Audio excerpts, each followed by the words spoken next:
Hi hi everyone. నేను short వీడియోలో చెప్పాను కదా. మనం అప్పట్లో మన అమ్మ వాళ్ళ అమ్మ పే వాళ్ళ దగ్గర, అమ్మమ్మల దగ్గర, నానమ్మల దగ్గర చాలా విషయాలు నేర్చుకున్నామని. అలాగే ఒక తాత వాళ్ళ మన్మరాలతో ఈ స్టోరీ చెప్తున్నాడు అనమాట. ఒక ఊర్లో ఒక తాత ఒక మన్మరాలు ఉంది. ఆ మన్మరాలు స్కూల్కి వెళ్ళేసి వచ్చి చెప్తుంది, తాత నాకు ఈరోజు చాలా కోపంగా ఉన్నాను, చాలా చాలా కోపం వచ్చేసింది అని చెప్తుంది. ఎందుకురా, ఎందుకు కోపం వచ్చింది అని వాళ్ళ తాత అడుగుతాడు. అంటే మా ఫ్రెండు సరోజ ఉంది కదా, తను ఆ, చాలా అరిసింది నా మీద.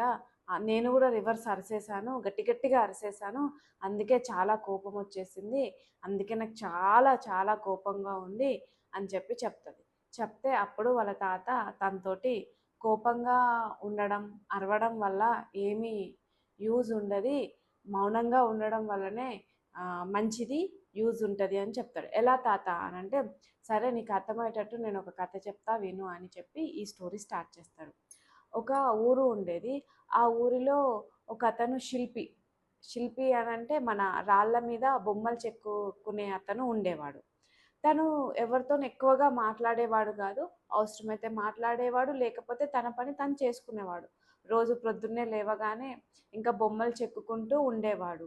కానీ ఆ ఊర్లో ఉన్న ప్రజలంతా ఊరికి అరుసుకోవడం, తిట్టుకోవడం, ఇంకా ప్రతిదానికి చిన్నగా మాట్లాడుకోవడం అనేది ఉండదు, గట్టి గట్టిగా అరుసుకోవడం అనేదే ఉంటుంది.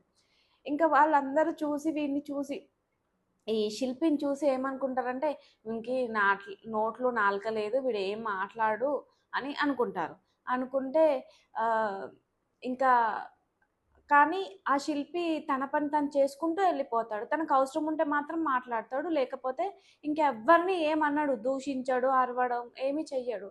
అలా రోజులు గడుస్తూ ఉంటే ఆ రాజ్యంలో వర్షాలు లేక నదులు, చెరువులు అన్నీ ఎండిపోతూ ఉంటాయి. మొత్తం ఇక మెల్లిమెల్లిగా మెల్లిమెల్లిగా ఆ రాజ్యంలో మొత్తం కరువు కాటకం వచ్చేస్తుంది.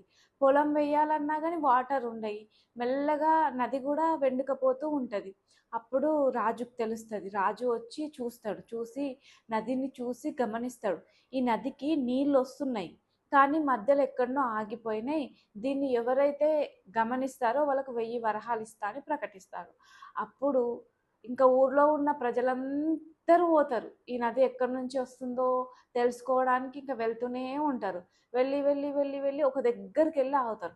అక్కడ మొత్తం బండలు, రాళ్ళు అన్నీ ఉంటాయి. ఇక్కడికి వచ్చాం, వీడే ఇక్కడికి తెచ్చాడు, వీడే ఇక్కడికి తీసుకొచ్చాడు, అద్దు అన్నా నేను చెప్తే వినలేరు, అటు పోదామంటే రాలేరు అనుకుంటూ ఒకరినొకరు ఇక్కడ కూడా దూషించుకుంటూ అరుచుకుంటూనే ఉంటారు. కానీ ఆ దారి ఎక్కడ ఆగిపోయింది, మరి ఎక్కడ నుంచి సౌండ్ ఏమన్నా వస్తుందా అని ఒక్కరు కూడా అబ్జర్వ్ చేయరు. ఇంకా అందరూ ఒకరి మీద ఒకరు అరుచుకొని ఒక పక్కకి వెళ్ళిపోతారు. వెళ్ళిపోతే అప్పుడే ఆ బొమ్మలు చెక్కే అతను వస్తాడు. వచ్చి మంచిగా నిశ్శబ్దంగా ఉండి ఇంకా అబ్జర్వ్ చేస్తూ ఉంటాడు, ఎక్కడి నుంచి సౌండ్ వస్తుందా ఏమన్నా అని. మెల్లిగా తను అబ్జర్వ్ చేస్తుంటే ఒక దగ్గర చిన్నగా నీళ్ళ సౌండ్ వస్తుంది. ఎక్కడొస్తుంది అని ఆ సౌండ్ను అబ్జర్వ్ చేసుకుంటూ వెళ్ళిపోతూ ఉంటాడు. చూసేవరికి ఒక రాయి ఉంటుంది. ఆ రాయి వెనకాల వాటర్ పడుతున్న సౌండ్ వస్తుంది. అయితే వాటర్ వస్తున్నాయి, బట్ ఈ రాయి అడ్డు రావడం వల్లనే ఆ వాటర్ ఎక్కడికో వెళ్ళిపోతున్నాయని చెప్పి తను అబ్జర్వ్ చేస్తాడు. చేసి ఇంకా సరే అని చెప్పి తన దగ్గరున్న పనిముట్లు ఉంటాయి కదా, మన బొమ్మలు చెక్కడానికి సుత్తి గిట్లా, దాన్ని పట్టుకొని ఆ రాయిని కొట్టడం స్టార్ట్ చేస్తాడు. అప్పుడు ఊర్లో వాళ్ళు ఉంటారు కదా, వాళ్ళందరూ వీనికి ఏమైనా పిచ్చా, అంత పెద్ద రాయిని ఎందుకు కొడుతున్నాడు వీడు, అక్కడ ఏమైనా వాటర్ ఉన్నాయా అని అనుకుంటారు. అనుకుంటే అయినా కానీ తను ఆగడు, అలానే కొడుతూ ఉంటాడు. కొడుతూ ఉంటే కొట్టి కొట్టి కొట్టగానే ఆ బండరాయి 2 ముక్కలు అయిపోతుంది. అయిపోయి ఆ వెనకాల నుంచి నీళ్లు పడడం స్టార్ట్ అయిపోయి నదిలోకి నీళ్ళు వస్తాయి. ఇంకా అందరూ వన్ అతన్ని చూసి చాలా గ్రేట్ అనుకుంటారు. ఇంకా రాజుగారు కూడా మెచ్చుకొని 1000 వరహాలు ఇస్తారు. ఈ కథలో నీతి ఏంటి అంటే, అరవడం వల్ల ఏమీ రాదు, కొన్నిసార్లు మౌనంగా ఉంటే కూడా చాలా ఉపయోగాలు పొందుతాము.